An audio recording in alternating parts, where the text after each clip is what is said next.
Spring is here, and what a privilege it is to share this occasion with all of you.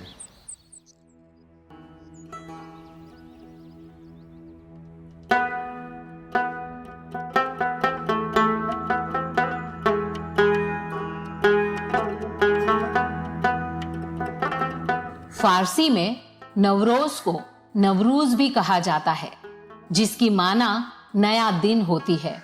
ये एक प्राचीन सदियों पुराना फारसी त्योहार है जो हर साल वसंत विशुद्ध के दिन आता है, यानी कि साल का वो समय कि जब दिन और रात का समय एक समान होता है, जब सर्दी का मौसम उत्तरी गोलार्ध में वसंत ऋतु में तब्दील होता है।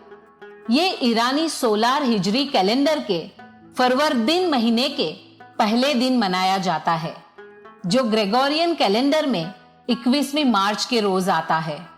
नवरोज दूसरी संस्कृतियों के नए साल की परंपरा की तरह आमतौर पर एक ऐसा समय होता है जब परिवार और कौम एक साथ आते हैं और नएपन, बदलाव और एक नई शुरुआत की याद दिलाता है। ये हमारी निजी जिंदगी पर गौर करने और बीते साल के दौरान हमारी कामयाबी और नाकामयाबियों के बारे में सोचने और नए साल के लिए संकल्प करने का मौका है। नवरोज रूहानी जिंदगी में ताजगी का, इलाही रहमतों के लिए शुक्रगुजार होने का, आने वाले समय को आशावाद और उम्मीद के साथ आगे देखने का समय है। ये इस्लाम के नैतिक पैगाम को तस्दीक करने का एक मौका है। ये माफी और नई शुरुआत का, सद्भाव, सहायता और जरूरतमंदों की ओर सहारे का हाथ बढ़ाने का भी समय है। इस नए दिन सलामती, खुशहाली, रिज़्क और ईमान के लिए दुआ की जाती है। बिस्मिल्लाहिर्रहमानिर्रहीम। वआयतुल लहुमुल अर्ज़ुल मैततु अह्यैनाहा व अख़रजना मिन्हा हब्बन फमिन्हु यअकुलून